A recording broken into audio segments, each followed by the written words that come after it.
वृंदावन कुंज बिहारी। जय गोपी जन वल्लभ गिरिवरधारी। यशोदनंदन ब्रज जन रंजन। यमुना तीरावनचारी।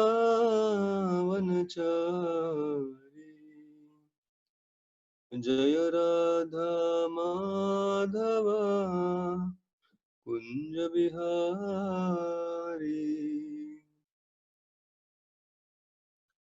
जय गोपी जन वल्लभ गिरिवरधारी। यशोदनंदन व्रज जन रंजन। यमुना तीरावनचारी।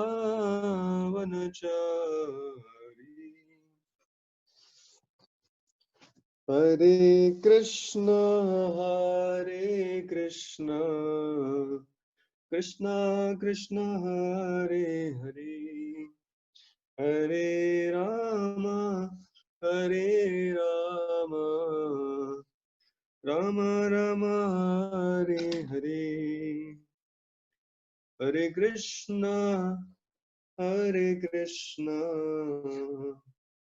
कृष्ण कृष्ण हरे हरे, हरे राम राम राम हरे हरे। जय प्रभुपादा जय प्रभुपादा, प्रभुपादा जय प्रभुपादा। हरि बोल हरि बोल, हरि बोल निताय गौर हरि बोल। जय श्री राधा रघुनाथ भगवान की जय, श्री राधा वृंदावन बिहारी भगवान की जय, अनंत कोटि वैष्णव वृंद की जय, श्री प्रभुपाद की जय, निताय गौर प्रेमानंदे। हरि हरि बोल। ओम नमो भगवते वासुदेवाय, ओम नमो भगवते वासुदेवाय,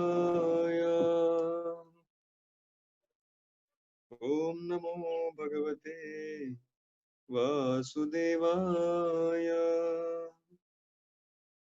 ओम अज्ञानतिमिरन्धस्य ज्ञानाञ्जनशलाकया चक्षुरुन्मिलितं येन तस्मै श्रीगुरवे नमः। श्रीचैतन्यमनोभीष्टं स्थापितं येन भूतले स्वयं रूप कदा मह्यं ददाति स्वपदान्तिकम्। नमो विष्णुपादाय कृष्णपृष्ठाय भूतले श्रीमते भक्तिवेदांत स्वामी निति नामिने।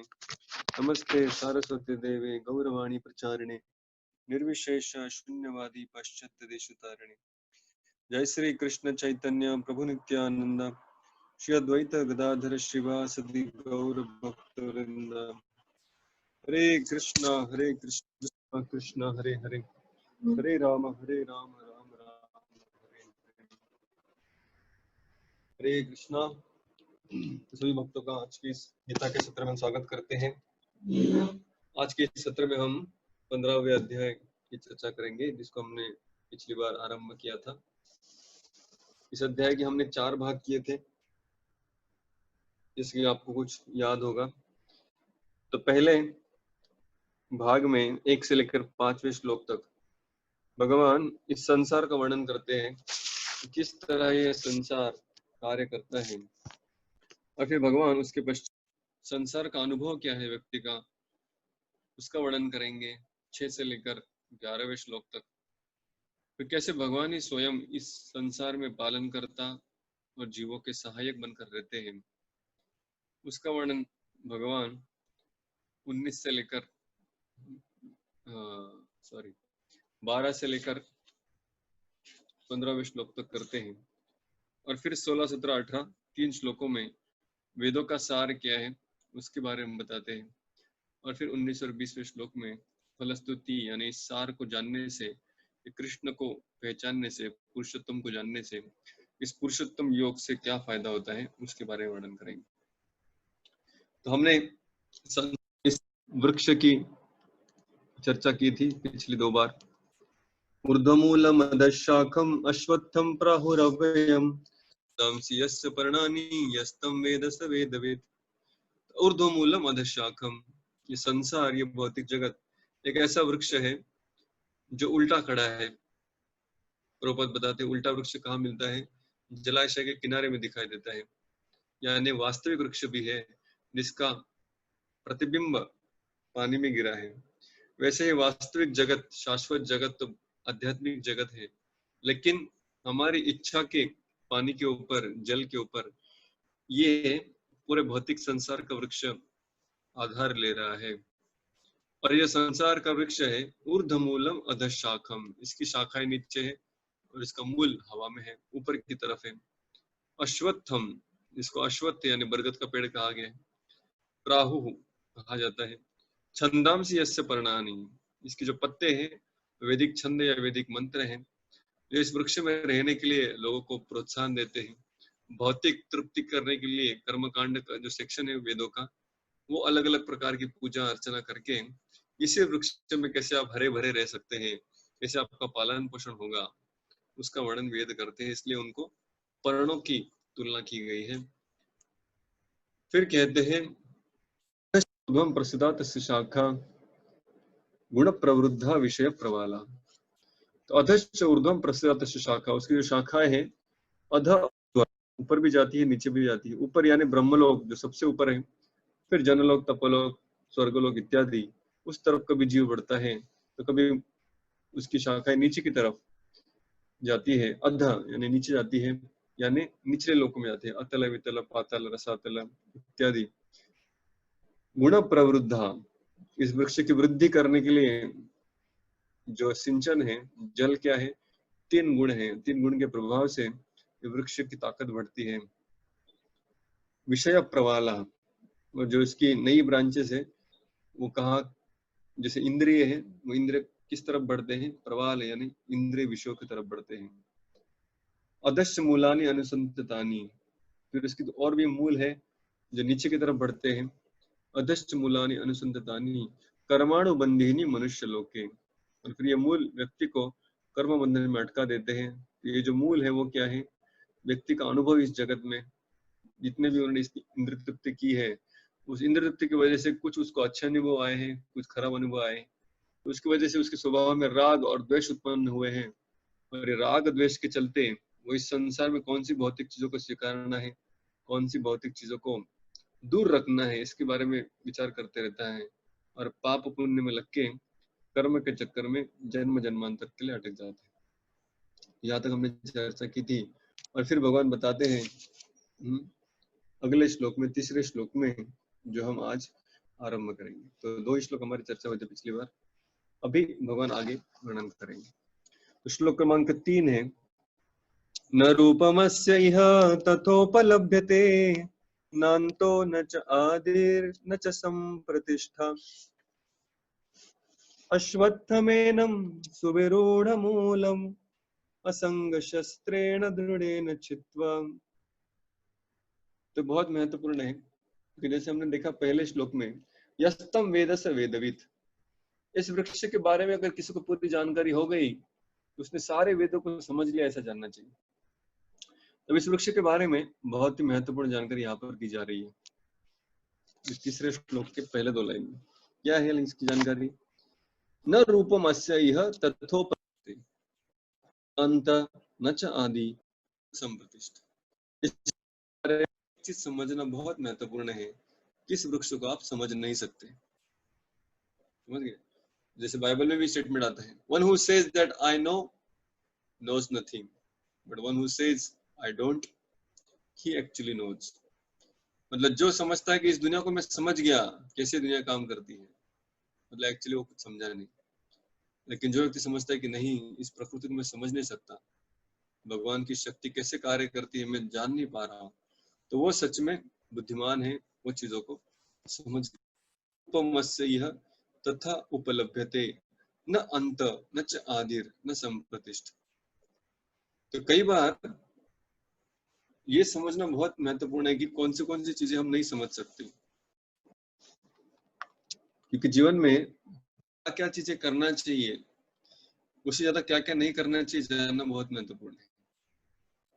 जैसे ज्ञान में कौन सी चीजें जानना आवश्यक है, उससे ज्यादा कौन सी चीजें न जानना आवश्यक है, ये भी समझना बहुत महत्वपूर्ण है। जैसे अभी रिसेंटली अपने ग्रुप में प्रेमराजपुर ने मैसेज डाला था कि दिल्ली की सरकार ने अभी जब देखा कि कोरोना तो पैंडेमिक है ही, लेकिन कोरोना से ज्यादा कोरोना का डर है, कोरोना से बलशाली कोरोना का डर है, क्योंकि और ये डर की वजह से लोग ज्यादा बीमार पड़ रहे हैं।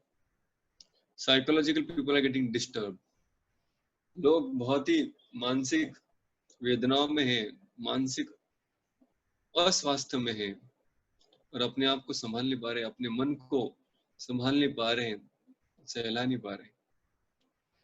तो स्ट्रेस मैनेज करने के लिए दिल्ली सरकार ने इस्कॉन के साथ हाथ मिलाया, काउंसलर निर्माण किए गए ताकि लोगों को गाइड कर पाए। तो भक्तगण जब इस दुनिया के लोगों को गाइड करते हैं तो उन्हें क्या गाइडेंस देते हैं? जैसे कि आप सब लोग भक्तगण हैं, आपके आजू भी कई सारे पीड़ित लोग हैं, आपके फैमिली में बहुत सारे होंगे।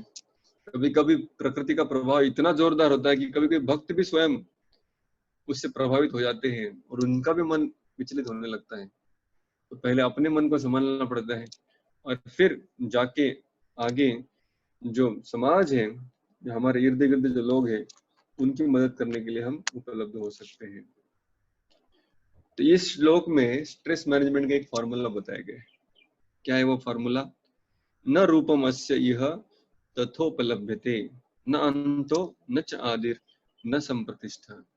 इस संसार के चक्र को, इस संसार के वृक्ष को, इसकी जटिलता को आप समझ नहीं पाएंगे। तो मुझे सब कुछ समझना चाहिए, ये बहुत बड़ा बीमारी है। और खास करके आत्मा का तो स्वरूप स्वभाव ही है सत चित आनंद। सत यानी आत्मा शाश्वत है, आनंद यानी आत्मा ब्लिसफुल है, लेकिन चित यानी आनंद, पूरा जो आत्मा है वो ज्ञानमय है।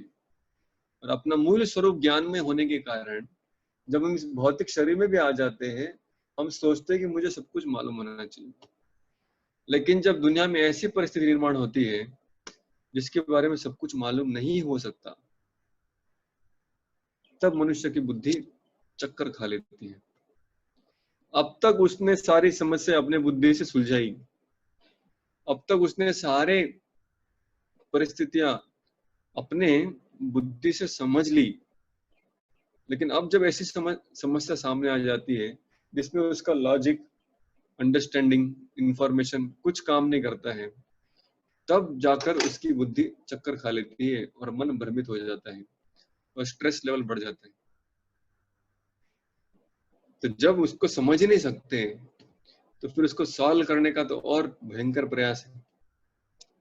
तो साधारणतः लोग ऐसी चीजों के बारे में टेंशन में रहते हैं या स्ट्रेस में रहते हैं जिन चीजों के बारे में एक्चुअली वो कुछ कर नहीं सकते, और खामखा। लेकिन हमें समझना चाहिए, जब हम समझेंगे ठीक से कि सच में मैं इसके बारे में कुछ नहीं कर सकता, तब जाकर वो स्ट्रेस कंप्लीटली चला जाएगा। जब तक हम समझते रहेंगे कि मैं कुछ कर सकता हूँ इसके बारे में, तब तक वो स्ट्रेस, एंजाइटी हमारा दिमाग खाते रहेगा। और खास करके इंटरनेट की दुनिया में हमको रोज इतनी सारी समस्याएं सुनने को मिलती है, देखने को मिलती है या पढ़ने को मिलती है, और सब समस्याओं के ऊपर हल निकालने के लिए बद्धजू प्रयास करने लगता है, ये बिना जाने कि एक्चुअली उसकी कैपेसिटी कितनी है।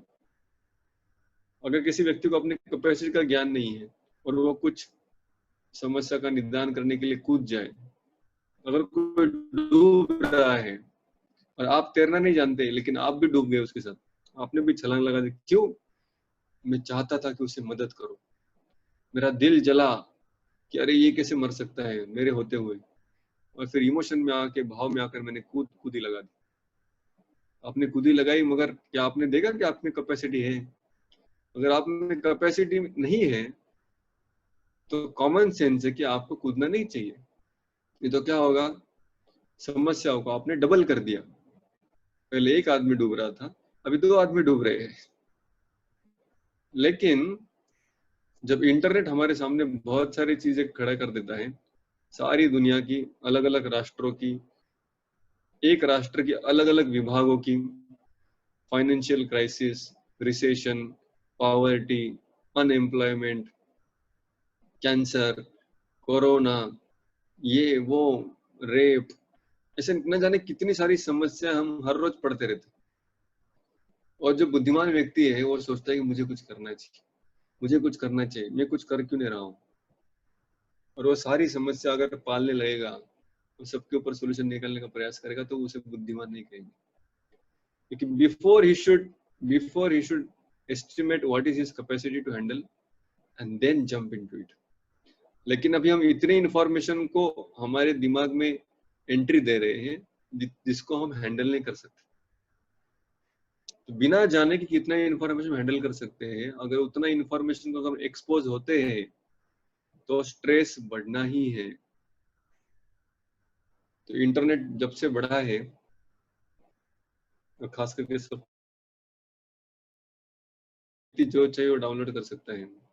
उसका सबसे पहला परिणाम है कि we have access to information और problems which we cannot even solve, but we are again and again asked to solve the problems. एक तो है कि समस्या हमारे कैपेसिटी के बाहर है, लेकिन दूसरा है कि हर कोई कह रहा है कि आप कुछ कर सकते हैं, आप कुछ कर सकते हैं, आप कुछ कर सकते हैं। और फिर हमारा बुद्धि कन्विंस हो जाता है कि नहीं, मैं कुछ कर सकता हूँ। और फिर जब हम कुछ कर नहीं पाते बहुत समय तक, फिर स्ट्रेस बढ़ने लगता है। तो भगवान यहाँ पर बहुत क्लियरली बता रहे हैं कि भैया, सारी चीजें आपके दिमाग से नहीं होगी। न रूपम अस्य यह तथोपलभ्यते, न अंत न च आदि, ये कहाँ से चालू हुआ, ये कब खत्म होगा, न च संप्रतिष्ठा, ये कैसे बढ़ रहा है, ये सब कुछ आप समझ नहीं पाएंगे। इन संसार में, इस प्रकृति में से अलग अलग तत्व हैं, जिन तत्वों का मैकेनिक्स किस तरह से वो कार्य करते हैं, ये छोटी बुद्धि वाला मनुष्य नहीं समझ पाता।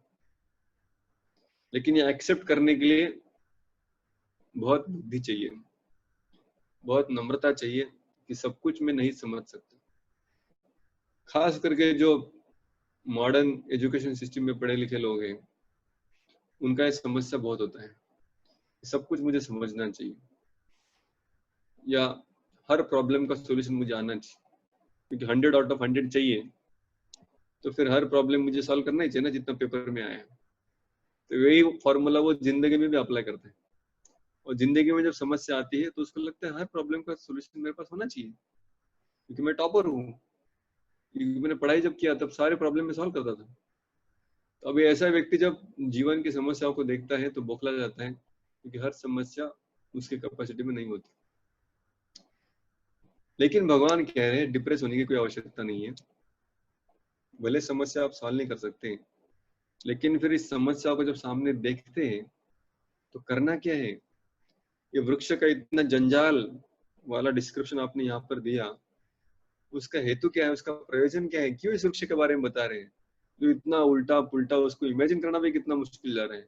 फिर इसकी टहनियाँ, इसकी ब्रांचेस, इसके फल, इसके फूल, इसके मूल, इसका सिंचन, ये सब क्यों बताए फिर, क्या इसका प्रयोजन है। तो ये क्या प्रयोजन है वो अगले लाइन में बताते हैं कि इसको अपने बुद्धि से समझ तो नहीं पाएंगे, लेकिन इस वृक्ष को पूरी तरह समझना ये हमारा प्रयोजन नहीं है। प्रयोजन ये है, अश्वत्थमेनं सुविरूढ़मूलम् असंग शस्त्रेण दृढ़ेन छित्त्वा। इस संसार से अनासक्ति पैदा होना बहुत महत्वपूर्ण है। अभी कोई कहेगा अरे अनासक्ति, ये तो आप वैराग्य की बातें कर रहे हैं, हम तो गृहस्थ लोग हैं, ये ब्रह्मचारी लोग नहीं सुन रहे हैं, ये गृहस्थ लोग क्लास सुन रहे हैं। प्रभु जी क्या बोल रहे हैं आप, मैं नहीं बोल रहा हूँ, भगवान बोल रहे हैं। असंग शस्त्रेण दृढ़ेन छित्त्वा, इस वृक्ष को समझने के लिए सबसे महत्वपूर्ण चीज क्या है कि इसको हम समझ नहीं सकते, पहला। और दूसरा है कि वृक्ष सविरूढ़ मूलम, इसके मूल बहुत नीचे है, इसको खोदने का प्रयास मत करो। झाड़ के फल जो है वो समझ लो, सुख दुख इसके फल है, उसके मूल को ढूंढने मत जाओ, इसको क्या करो, असंग शस्त्रेण दृढ़ेन छित्वा। छित्वा यानी काट दो, दृढ़ यानी निश्चय से, लेकिन शस्त्र क्या है हाथ में, असंग। असंग यानी क्या, डिटैचमेंट या अनासक्ति। अभी डिटैचमेंट या अनासक्ति या वैराग्य या त्याग, ये शब्द बहुत आध्यात्मिक समझे जाते हैं, लेकिन ये सब आध्यात्मिक नहीं है। सब शब्द हमें प्रैक्टिकल लाइफ जीने के लिए बहुत महत्वपूर्ण है, भले हम समाज में क्यों ना जी रहे हो। जैसे मानसिक शास्त्रज्ञ जो है वो दो चीजें बताते हैं, अगर वो हम समझ लेंगे इस श्लोक के चलते, क्योंकि अभी मानसिक समस्या भी बढ़ रही है, तो अगर हम इसको समझ ले तो फिर बहुत सारी चीजें आसान हो जाएगी। तो हमारे जीवन में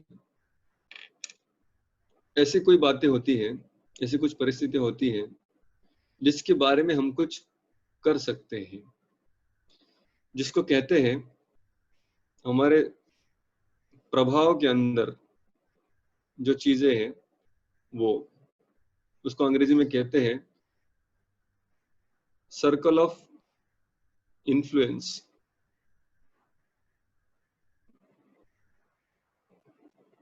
या उसको हिंदी में या मराठी में कहेंगे हमारा प्रभाव क्षेत्र।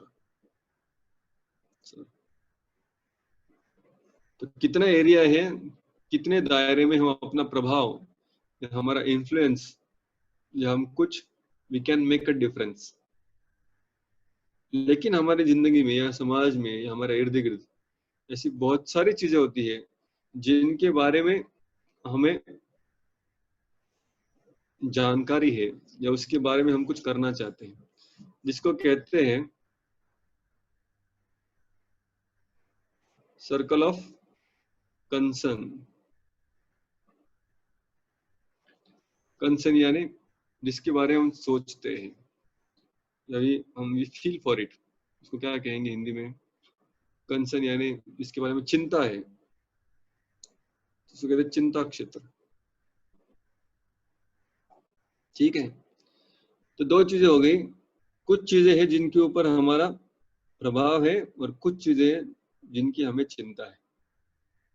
तो अभी मैंने चिंता वाला सर्कल थोड़ा बड़ा बनाया है, क्योंकि इंटरनेट के जमाने में हमें बहुत सारी समस्या और बहुत सारी, जैसे आप देखेंगे अभी मुझे कितने सारे महीनों से, 6-7 महीनों से ऑलमोस्ट अल्टरनेट डे एक मेल आता है। वो मेल क्या होता है, वो मेल होता है change.org.com से। वो change.org क्या है कि कुछ बुद्धिमान लोग, बुद्धिमान एक आदमी, उसको लगता है कि मुझे दुनिया को बदलना है, और फिर वो कोई पिटीशन साइन करता है कि अरे डॉक्टर के ऊपर आक्रमण हो रहा है, आप सब लोग साइन करो, तो फिर पिटीशन हम नरेंद्र मोदी प्राइम मिनिस्टर तक पहुंचाएंगे, we can change the world.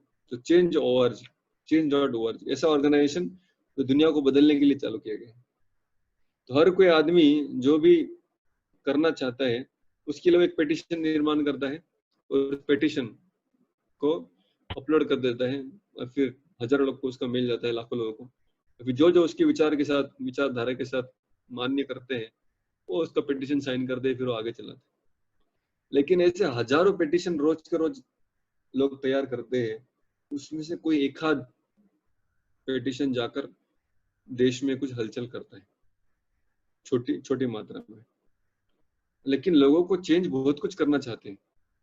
तो सर्कल ऑफ जो कंसर्न है, जिसके बारे में हम कुछ डिफरेंस लाना चाहते हैं, वो बहुत बड़ा है। तो ये तो हम अच्छी तरह से जानते हैं कि क्या क्या चीजें बदलनी चाहिए। ये कोरोना रुकना चाहिए, सरकार ने ये करना चाहिए, सरकार ने वो करना चाहिए, मेरे बाजू वाले ने ऐसे नहीं करना चाहिए, ऐसे करना चाहिए, हमारी लोकल पुलिस ने ऐसा करना चाहिए, न्यूज़पेपर ने ऐसा करना चाहिए, अमेरिका के प्रेसिडेंट ने ये करना चाहिए, अमेरिका के सिटीजन ने ये करना चाहिए। ये सब हमारा सर्कल ऑफ कंसर्न है। हमारे रिश्तेदार, हमारा boss, financial system, governor, governance, शासन ने क्या करना चाहिए, ये सब कुछ हमारा सर्कल ऑफ कंसर्न है। या फिर बीमारी आई, अभी इतने टाइम में जानी चाहिए, अभी बारिश थोड़ा लेट होना चाहिए तो गर्मी बढ़ेगा, तो वह फिर यूनिवर्सल गवर्नमेंट, नेचर, उसके बारे में भी हमारा कंसर्न रहता है। या फिर अभी गाय मर रही है, गाय बचनी चाहिए, गाय की तरफ किसी का ध्यान नहीं है, ऐसे कई सारी हजारों चीजें हैं जिसके बारे में हमें चिंता रहती है, लेकिन हमें देखना चाहिए कि हम क्या कर सकते हैं। सर्कल ऑफ इन्फ्लुएंस क्या है, हमारी कैपेसिटी क्या है, हम क्या क्या कर सकते हैं। ये जब हम जान लेंगे तो साइकोलॉजिस्ट बताते हैं कि व्यक्ति को चाहिए कि कौन से क्षेत्र में प्रभाव डाल सकता है उसको ढूंढे। हर व्यक्ति कुछ ना कुछ प्रभाव तो कर सकता ही है। तो जैसे उसको पता चले कि मैं छोटा चीज कर सकता हूँ, वो छोटे चीज को वो प्रामाणिकता से करे, और ना कि सब कुछ जानने की कोशिश करे या सब कुछ बदलने की कोशिश करे। अपने आप को बदले, अपने आप के रवैये को बदले, अपने आप के एक्शंस को बदले, अपने आप धीरे धीरे धीरे उसकी इर्द गिर्द की दुनिया बदल जाएगी। लेकिन अगर वो दुनिया को बदलने निकलेगा कि नहीं नहीं इस संसार में दुख क्यों है, ये कर्म का सिद्धांत ऐसे क्यों कार्य करता है, ये बाहर का देश हमें हमेशा आक्रमण क्यों करता है, when you start changing the external world around you, you forget to change yourself. भगवान कह रहे दुनिया बहुत बड़ी है बेटा, इस दुनिया को बदलने के लिए मत निकलो। दुनिया बदलने के लिए बहुत लोग निकले, दुनिया ने उनको बदल दिया। हमें चाहिए कि हम अपने आप को बदले। अपने आप को जब बदलेंगे तो अपने आप आजू बाजू की दुनिया भी बदल जाएगी। तो भगवान इस श्लोक में कह रहे हैं कि सर्कल ऑफ कंसर्न और सर्कल ऑफ इन्फ्लुएंस समझ लीजिए। ये सृष्टि बड़ी भयानक है जिसके बारे में आप सब कुछ जान नहीं सकते। जैसे अभी लोग बहुत सारे पीड़ित हैं इस बीमारी से, तो हमें ये चिंता नहीं करनी चाहिए कि अभी आगे क्या होगा, आगे क्या होगा, आगे क्या होगा। बहुत बार लोगों के मन में ये प्रश्न बहुत बड़ा रहता है, आगे क्या होगा, कि ठीक होगा कि नहीं होगा, और हम भूल जाते हैं कि हमें अभी क्या करना है। तो कभी कभी आगे की चिंता में अभी वर्तमान में क्या कर सकते हैं वो भूल जाते हैं। तो गीता हमें सिंपल फॉर्मूला देती है कि अपने आप को, ईगो को थोड़ा कम करो, सारी चिंताएं अपने सर पे मत लो। आप भगवान नहीं है, आप बहुत ही क्षुद्र जीव है। आपके दायरे में जितना है उतना करो, उतना करेंगे तो फिर अगला भगवान संभाल लेंगे। तो ये होप भगवान हमें देते हैं कि एवरी जीव has some capacity, do your part and leave the rest. तो हमारा इन्फ्लुएंस कितना है, हम क्या कर सकते हैं, ये अगले श्लोक में भगवान क्लियरली बताते हैं कि जीव जो बहुत ही क्षुद्र शक्ति है भगवान की, उसकी कैपेसिटी क्या है, वो क्या क्या कर सकता है। तो भगवान इधर बताते हैं, अश्वत्थम एनम सुविरूढ़ मूलम असंग शस्त्रेण दृढ़ेन छितु। उस व्यक्ति को चाहिए कि थोड़ा डिटैच बन जाए, थोड़ा वैराग्य अपने जीवन में स्वीकार करे। मतलब जिन चीजों के बारे में वो ज्यादा कुछ कर नहीं सकता उनको छोड़ दे, उनसे अपना मन हटा ले। ठीक है, जैसे एक बार गौर गोपाल प्रभु लेक्चर दे रहे थे और बता रहे थे, उन्होंने एक जोक बताया तो बहुत लोग हंसे जोरदार। फिर उन्होंने वापस वो जोक रिपीट किया, तो फिर कुछ लोग हंसे, कुछ लोग बोले यार वो तो वही था, अभी बताया था। तो कुछ लोग नहीं हंसे। फिर तीसरी बार उस जोक को रिपीट किया, अभी कोई नहीं हंसा। लोग समझ गए कुछ तो प्रॉब्लम हो गया, प्रभु जी का कैसेट अटक गया लगता है, बार बार उधर ही रिपीट हो रहा है। प्रभु जी ने कहा कि आप लोग थोड़े कंफ्यूज लग रहे हो। बोले हाँ प्रभु जी, आपने तो एक ही जोक बार बार बोल रहे हैं। बोल रहे एक ही जोक बार बार जब बोलता हूँ तो उसके ऊपर आप हंसते नहीं। तो वही समस्या जब दिन रात बार बार रिपीट होके आती है, वही समस्या के ऊपर बार बार रोते क्यों हो। अगर जोक के ऊपर हंसते नहीं हो तो समस्या के ऊपर रोना भी नहीं चाहिए। तो हमें समझ लेना चाहिए कि अभी चीजें जो हमारे कंट्रोल के बाहर है उससे थोड़े अनासक्त बन जाओ, बिकम लिटिल डिटैच। ये बहुत महत्वपूर्ण प्रिंसिपल है। जब हम किसी व्यक्ति का स्वभाव बदल नहीं पाते, जब किसी व्यक्ति का रवैया नहीं बदल पाते, जब हमारे खुद का स्वभाव नहीं बदल पाते, हमारे खुद के इंद्रियों को नियंत्रित नहीं कर पाते, तो कभी कभी हमें थोड़े अनासक्त हो जाना चाहिए और समझना चाहिए कि सब कुछ मेरे कंट्रोल में नहीं है। जितनी चीजें मेरे कंट्रोल में उतना करता हूँ, जो मेरे कंट्रोल में नहीं है उसके लिए नहीं भागता। लेकिन आजकल का जो दुनिया है, खास करके इंटरनेट की वजह से, हर व्यक्ति को हीरो बनाने के लिए लोग लगे हैं। हर किसी को हीरो बनना, हीरो यानी ये सब कुछ कर सकता है ना। मतलब चांद से तारे, आसमान से चांद तारे तोड़ के ला सकता है। हीरो मतलब बड़े बड़े मॉन्स्टर को मार सकता है। हीरो मतलब जो बहुत ही निगेटिव परिस्थिति में भी पॉजिटिवली सक्सेस प्राप्त कर सकता है। तो ये इस तरह का हीरो का इमेज बनाया गया है। तो अभी हर कोई व्यक्ति प्रकृति के ऊपर हावी होना चाहता है, प्रकृति को जीतना चाहता है, प्रकृति जो भी दंड दे रही है उसका प्रतिकार करना चाहता है। तो हमें चाहिए कि प्रतिकार की भावना को छोड़कर अपने अंतर मन में थोड़ा झांक के देखे कि what actually this incidents want to teach me, not the world. दुनिया ने क्या सीखना चाहिए भूल जाओ, मुझे क्या सीखना चाहिए वो हमें याद रखना चाहिए। भगवान कह रहे हैं इसलिए थोड़ा सा इस दुनिया से अनासक्त हो जाओ। सारी समस्या सॉल्व करने के लिए तुम्हारा जन्म नहीं हुआ है। तुम पहले अपने आप की समस्या सॉल्व करो। तुम जहाँ पे अटका है वहां से पहले आगे निकलो। अभी संसार से जब अनासक्ति उत्पन्न होगी कि भाई यहाँ का जन्म मृत्यु तो जरा व्याधि तुम्हें रोक नहीं सकता, इस संसार से मुझे अपने आप को कम से कम बाहर निकलना है, ये जब समझ में आएगा तो निकल के जाना कहाँ है।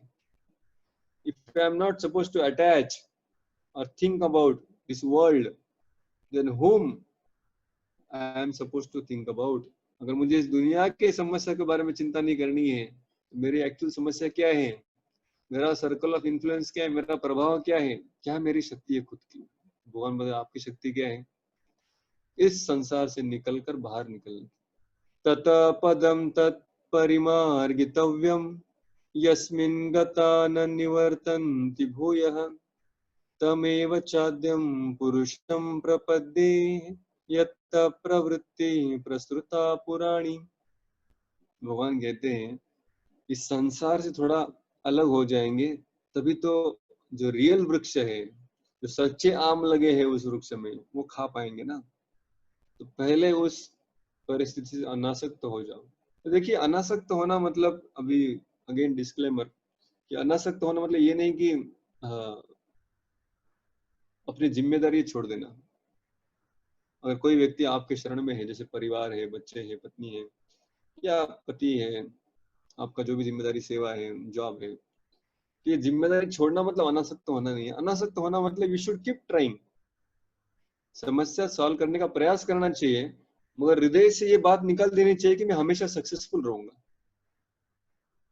समझ रहे हैं? अगर हम अपने आप के हृदय में हमेशा ये धारणा रखेंगे कि मैं हमेशा सक्सेसफुल होऊंगा, हमें समझना चाहिए कि नियंत्रक मैं नहीं हूँ, नियंत्रक भगवान है।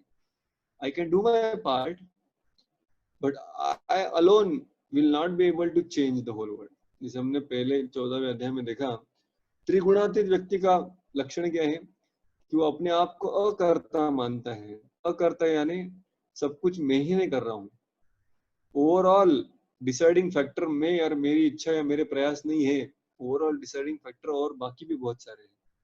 प्रकृति भी एक बहुत बड़ी शक्ति है, भगवान हमसे और प्रकृति से दोनों से बड़ी शक्ति है। तो उनकी शक्ति को मान्यता देते हुए अपने प्रयास करते रहना, इसको कहते हैं अनासक्ति। अनासक्ति मतलब do your best, leave the rest. हमारे प्रयास छोड़ने नहीं, हमें प्रयास करते रहना है। जितना भी हम कर सके उतना करना है। अपने परिवार में, अपने पहचान वालों में किसी को कोरोना हुआ तो गीता ये नहीं कहती कि अरे भूल जाओ प्रभु जी, ये तो हमारे कंट्रोल में नहीं है, आपको मरना है मर जाओ, जीना है जियो, मैं कहाँ कंट्रोलर हूँ, मेरे प्रभाव में ही नहीं है, ये तो सिर्फ चिंता करने से क्या होगा, ये नहीं। तो गीता का विद्यार्थी या वैष्णव का रिस्पॉन्स क्या होता है कि वो जो भी जरूरी चीजें करेगा, उसे खाने की समस्या प्रसाद प्रोवाइड करेगा, उसे डॉक्टर की गाइडेंस अवेलेबल चाहिए वो अवेलेबल करके देगा, जो भी जरूरी सारी चीजें करेगा, लेकिन उसको विश्वास देगा कि भगवान की शरण लो, भगवान ही अल्टीमेट कंट्रोलर है, मैं कंट्रोलर नहीं हूँ, मैं मेरा प्रयास कर सकता हूँ, लेकिन जो रिजल्ट है वो भगवान के हाथ में। और उस व्यक्ति को भगवान की जो असीमित शक्ति है, असीमित दया है और असीमित उनका ज्ञान है, आपकी समस्या को वो जानते हैं, आपसे वो प्रेम करते हैं और उनके पास इतनी शक्ति है कि आपकी समस्या का सॉल्यूशन वो निकाल सकते हैं। लेकिन आपके लिए क्या सही है ये हमसे ज्यादा वो जानते हैं। ये ज्ञान जब लोगों को देते हैं वो फिर लोगों का स्ट्रेस निकाल सकता है। तब जाकर व्यक्ति के अंदर वो आशा की किरण पैदा होगी। तो वैष्णव का काम ये नहीं कि लोगों के अंदर अविश्वास, अनसर्टेनिटी, होपलेसनेस, फ्रस्ट्रेशन क्रिएट करेगी। वैष्णव सिद्धांत है, गीता के सिद्धांत ये है कि सबसे बड़ी जो शेल्टर है, सबसे बड़ा जो आश्रय है, उसके बारे में लोगों को बताना समझना जरूरी है। इस श्लोक के माध्यम से भगवान बता रहे हैं कि when we inform people about the supreme shelter, the supreme personality of Godhead, his kindness, his strength, तब हम लोगों के मन में होप यानी आशा का किरण पैदा कर सकते हैं। तो इसके कई सारे उदाहरण हैं। जैसे कई सारे उदाहरण आपने सुने भी होंगे। जब भगवान के ऊपर श्रद्धा होगी तभी जाकर व्यक्ति स्ट्रेस से बाहर निकल सकता है, तभी जाकर वो अपने जीवन में कुछ आश्वासन या होप प्राप्त कर सकता है। तो यहाँ पर भगवान कह रहे हैं कि संसार को जानने के बाद first step, know the world in detail. Second, understand that you can not understand it fully. Third, develop anasakti or detachment towards this world. And then fourth, then take out your focus from the material world and focus it on the spiritual world and the supreme spiritual personality Krishna. तो first step क्या है? दुनिया को समझो, क्या चल रहा है यहाँ पर, जन्म मृत्यु जरा व्याधि दुख दोषानुदर्शनम, ये समझ लो।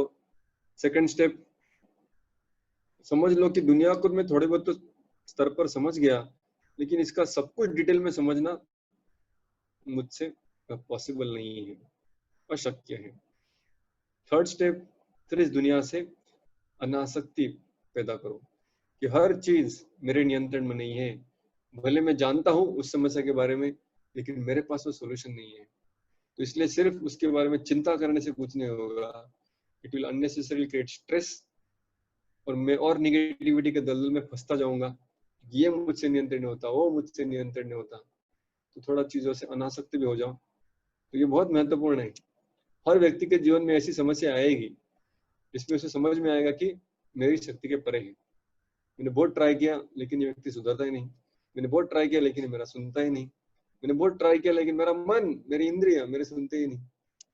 इसलिए थोड़ा सा डिटैचमेंट भी होना चाहिए, थोड़ा वैराग्य सबके जीवन में जरूरी है।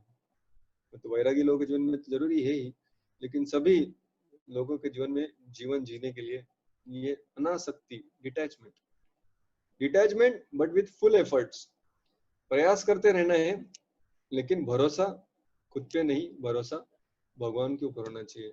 तो भगवान के ऊपर भरोसा रखने के लिए हमेशा change your focus. Fourth step, भगवान अपना भौतिक जगत से फोकस निकालकर आध्यात्मिक जगत में फोकस लगाना चाहिए। ततः पदम तत् परिमार्गित, उससे निकलने के बाद फिर ऊपर की तरफ बढ़िए जहां पर एक्चुअल वृक्ष है। यस्मिन गता न निवर्तन्ते भूया, वो शाश्वत जगत है जहां पर फिर जन्म मृत्यु नहीं होगा। तमेव च आद्यम पुरुषम प्रपद्ये, वहां जाएंगे तो वहां आद्य पुरुष, जो आदि पुरुष है कृष्ण, प्रपद्ये, उनकी शरण ग्रहण कीजिए। यथा प्रवृत्ति प्रस्तुता पुराणी, जिनके शक्ति से ये सारा दुनिया या प्रवृत्ति, क्या कहा है, जिनसे ही ये सारा चीज विस्तार होता है, आरंभ होता है भौतिक जगत। तो भाषांतर पढ़ेंगे इसलिए प्रभुपाद दिया हुआ, या वृक्षाचे वास्तविक रूप या जगतात अनुभवता येत नाही, याचा आदी अंत आधार कोणीही जाणू शकत नाही, परंतु मनुष्याने खोलवर मुळे गेलेल्या या वृक्षाला निश्चयाने अनासक्ती रूपी शस्त्राद्वारे छेदून टाकले पाहिजे। त्यानंतर मनुष्याने असे स्थान शोधावे की ज्या ठिकाणी गेल्यावर पुन्हा परतावे लागत नाही। ज्या परमपुरुषाकडून अनादी काळापासून सर्व गोष्टींचा प्रारंभ आणि विस्तार झाला आहे, त्या परमपुरुषाला त्या ठिकाणी शरण गेले पाहिजे। तो इस अध्याय का सबसे महत्वपूर्ण इंस्ट्रक्शन या उपदेश ये है कि उस पुरुषोत्तम को ढूंढिए और उस पुरुषोत्तम की शरण लीजिए, आदि पुरुष की शरण लीजिए। इसलिए इस अध्याय का शीर्षक है पुरुषोत्तम योग। इस दुनिया से थोड़ा मन को हटाइए, हर समस्या, हर न्यूज अपने लाइफ में सीरियस मत लीजिए, थोड़ा स्पिरिचुअल न्यूज भी सीरियस लीजिए और फिर अपना ध्यान उस पुरुषोत्तम के ऊपर लगाइए। तात्पर्य श्रील प्रभुपाद लिखते हैं, या ठिकाणी स्पष्टपणे सांगण्यात आले आहे की प्राकृत जगतात या वटवृक्षाचे वास्तविक रूप जाणणे शक्य नाही. या वृक्षाची मुळे वर असल्याने वास्तविक वृक्षाचा विस्तार दुसऱ्या टोकाला आहे. वृक्षाच्या भौतिक विस्तारामध्ये बद्ध झाल्याने मनुष्य वृक्षाचा विस्तार कुठपर्यंत झाला आहे हे जाणू शकत नाही, किंवा त्या वृक्षाचा आधी कुठे हे देखील जाणू शकत नाही. तरी मनुष्याने वृक्षाचे कारण शोधले पाहिजे. कारण यानी उसका ओरिजिन कोण आहे. मी माझ्या पित्याचा पुत्र, माझे पिता अमुक, त्याचा पिता अमुक, अशा रीतीने शोध घेतला तर गर्भोदक्ष विष्णू पर्यंत आपण पोहोच. शेवटी या प्रकारे मनुष्य पुरुषोत्तम भगवंतांपर्यंत पोहोचतो, तेव्हा त्याचे शोध कार्य समाप्त होते. All research and in knowing the supreme Lord. तेव्हा तो वास्तविक त्याच्या मिथ्या प्रतिबिंबापासून हळूहळू अनासक्त होतो. ज्ञानाद्वारे वृक्षाशी असणारा संबंध छेदून वास्तविक वृक्षामध्ये स्थित होऊ शकतो. उसे ज्ञान की आवश्यकता है. रूपा कहते, लेकिन ये ज्ञान इस वृक्ष के बारे में सही समाधान या सही इसका वर्णन कौन कर सकता है. दिल्ली सरकार समझ गई, भक्त कर सकते हैं. और अपन ने वही यहाँ पर लिखा, ये ज्ञान कहाँ मिलेगा. जब भक्तों के सत्संग में हम चर्चा करेंगे इसके बारे में, तब इसका ज्ञान होगा. और फिर हम कृष्ण की शरण ग्रहण करनी चाहिए. कृष्ण की शरण कैसे ग्रहण करेंगे. नवविधा भक्ति से करेंगे. श्रवणम कीर्तनम विष्णु स्मरणम इत्यादि. तो इस तरह जब व्यक्ति भगवान को अहम सर्वस्व प्रभो, संपूर्ण सृष्टि के मालिक और स्त्रोत करके जान लेगा और उनकी शरण ग्रहण करेगा, तब फिर भक्ति करने के लिए और इस जगत से छूटने के लिए तैयार हो जाएगा. तो इस जगत से कैसे छूट सकता है, उसकी मानसिकता क्या होती है, कौन से गुण उसके अंदर निर्माण हो जाते हैं या करने पड़ते हैं, इसकी चर्चा हम अगले सत्र में करेंगे. बहुत बहुत धन्यवाद. हरे कृष्ण. श्रील प्रभुपाद की जय. अनंत कोटि वैष्णव वृंद की जय. तो अभी हमारे कई सारे क्लासेस यहाँ पर चल रहे हैं, इसलिए समय काफी कम मिलता है, लेकिन फिर भी ये जो टाइम है 4 से लेके 5 या 4:45, इतने समय में हम चर्चा कर सकते हैं, ताकि एटलीस्ट कुछ तो हमारा कनेक्शन चलता रहे. एक एक श्लोक क्यों ना हम रोज पढ़े, लेकिन चलता रहेगा तो फिर आदत बनी रहेगी. हरे कृष्ण. श्रील प्रभुपाद की जय. अनंत कोटि वैष्णव वृंद की जय. निताय गौर प्रेमानंदे. हरि हरि बोल.